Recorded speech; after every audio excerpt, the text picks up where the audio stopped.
Meu nome é Mariane Mascarenhas Norato e eu faço pós-graduação pela Faculdade Descomplica. Bom, o tema do meu trabalho é distúrbios hematológicos, são distúrbios que afetam o sangue. Aí aqui a gente tem o sumário e a introdução. Bom, as doenças hematológicas são aquelas que comprometem a produção dos componentes do sangue, como as hemácias, que são os glóbulos vermelhos, os leucócitos, que são os brancos, e as plaquetas, que são geradas na medula óssea. Essas complicações variam entre anemias, linfomas, leucemias e mielomas, podendo ser benignas ou malignas. Entre os sintomas mais comuns das doenças hematológicas estão o aparecimento do cansaço e a palidez cutânea, por causa da anemia, né? E também pode desenvolver manchas roxas pelo corpo. Os principais tipos de anemia. A anemia é caracterizada pela taxa de hemoglobina anormal do sangue, ou seja, de valores indicados no hemograma são inferiores aos que são considerados normais. Anemia falciforme. Esse tipo de anemia é mais incomum e afeta a produção dos glóbulos vermelhos do sangue. A hemofilia. Hemofilia é o distúrbio causado quando não há coagulação adequada e a pessoa apresenta um sangramento em excesso após um ferimento ou uma lesão. Transtorno das plaquetas. As plaquetas têm a função de combater a perda de sangue ocasionada por cortes ou lesões, e o transtorno ocorre quando elas apresentam um número maior ou menor da sua produção. Distúrbios das células sanguíneas. Esses distúrbios estão entre as principais doenças do sangue e é caracterizado pela desordem na produção de glóbulos brancos, tanto para mais quanto para menos, né? E esse número menor de células dificulta o combate à infecção. Aí aqui tem um pouco sobre a leucemia.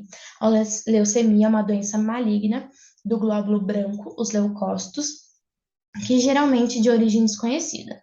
A leucemia mieloide é o acúmulo de células jovens anormais na medula óssea, que elas, né, substituem as células normais e afeta a produção de células sanguíneas. E com o tempo, esse acúmulo, né, leva à falência medular. A medula é o local de formação das células sanguíneas que ocupa um espaço, né, entre a cavidade dos nossos ossos. Sintomas e o diagnóstico. Sintoma: anemia, palidez, manchas hemorrágicas, sangramento da gengiva e o diagnóstico, né, é feito através de um exame chamado mielograma.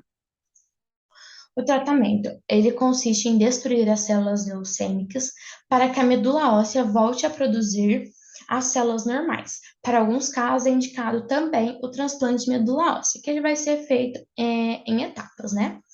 Para tentar ter uma remissão por completa da doença. Os exames que são necessários neste caso: hemograma completo, que é uma avaliação de todos os componentes do sangue, os glóbulos vermelhos, os brancos e as plaquetas. Os glóbulos vermelhos anormais podem estar fragmentados e podem ter tamanhos e formatos diferentes. E neste caso, o médico, se ele souber diferenciar a forma e o tamanho, ajuda muito, né, para definir, para diagnosticar o paciente.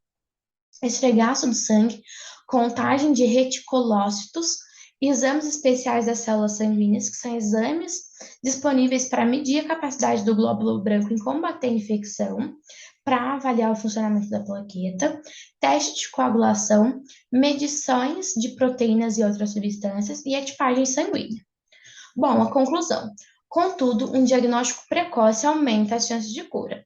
Primeiramente, é importante realizar um hemograma, que é um exame para mapear os componentes do sangue, e a partir daí, o médico que estiver acompanhando o caso vai determinar os próximos passos. Em alguns passos, a doença ela tem que ser tratada com quimioterapia, imunoterapia e radioterapia.